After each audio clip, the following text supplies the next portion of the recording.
refresh.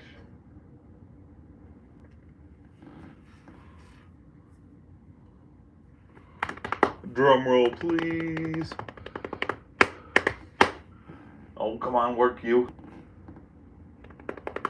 Boom! Okay, we're live. Hello, everybody. Welcome back to another quick live stream, another post-game reaction for this holiday season of bowl games and bowl mania. We had another good game today. This one, I didn't get to do the Toledo versus Pitt. Oh my gosh, why did I forget? I couldn't do the Toledo versus Pitt post-game reaction because that game went into overtime and that game took up half of what the game was.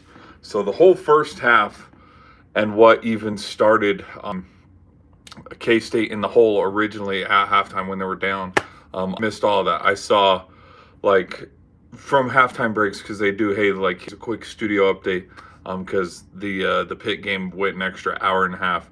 Like I knew Avery Johnson had that keeper quarterback sneak that made it like 10-7 or something like that.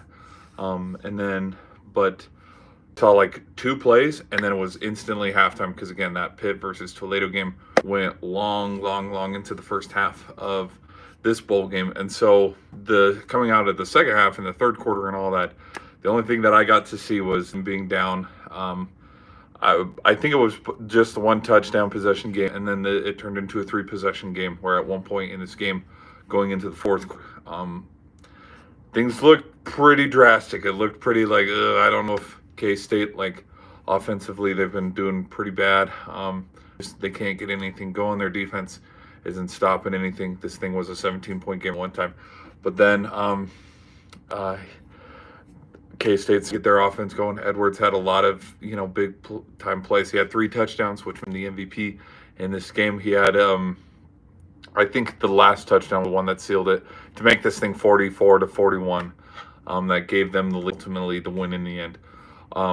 Which I'm really impressed. I'm impressed that K-State was able to, hold it together. Just try to put some plays together, get your defense to have a stop on 3rd down, 2nd down, whatever. Get off the field, get the offense, try to create a possession here, get some points out of it. It was really impressive to see just how K-State was able to do that. They were missing their key running back who decided to opt out. I think he's declaring for the draft early.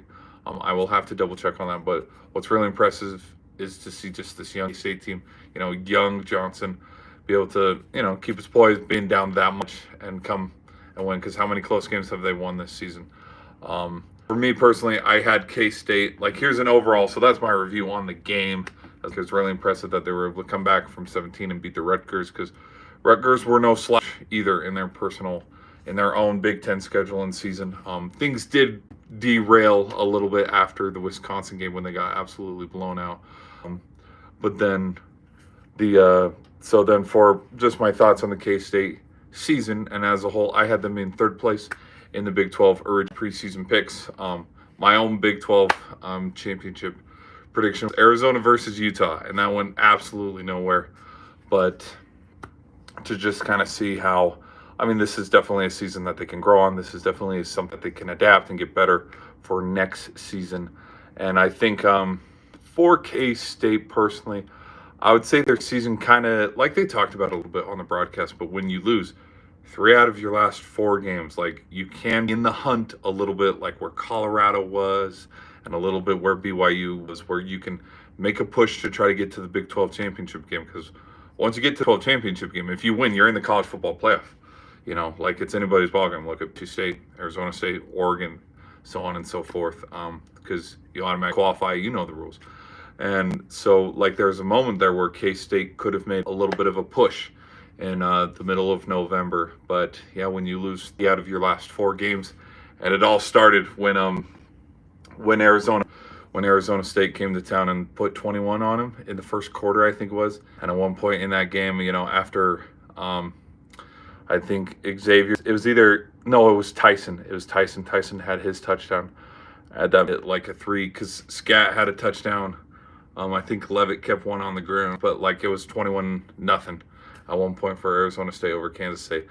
There's context to that. Like Arizona was up by so much in the first half. Arizona State didn't score a single point, but after that game, I think that kind of like derailed the season and the momentum for the Wildcats. But I mean, for, you know, look back, it's his second year, just kind of learning and, you know, just trying to develop and stuff.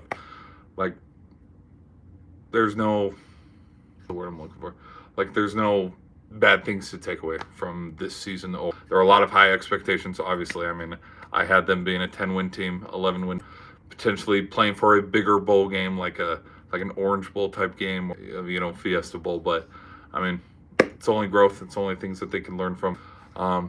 Yeah, that's honestly my thoughts on that. I'm gonna watch this documentary here real quick. Where do the Rutgers go from here? I have absolutely no clue. But I think K-State can definitely improve. I mean, and with Giddens out, I'm probably going to do maybe a video on my reaction to my thoughts on how you could fix bowl games and bowl mania seasons and stuff. Yeah, I'm going to start to watch Enigma a little bit, and I'll give a reaction. So stay tuned on that. We're going to just watch episode 1, 2, and 3 of the Aaron Rodgers docu-series, and we'll just live stream after every episode, and we'll just review that, because we have the Bowling Green game, but I don't really want to watch the Bowling Green game. But then tomorrow, stay tuned for that. I want to watch the live stream for the Aaron Rodgers documentary. Tomorrow, we're going to do the Navy versus Oklahoma game. We'll give a review on that. And then the Georgia Tech versus, because I'm pretty intrigued on that. But if people are sitting out, it'll be what it is. Who else is playing later tomorrow night? I think BYU in Colorado's not till Saturday. There's one more big game later that night.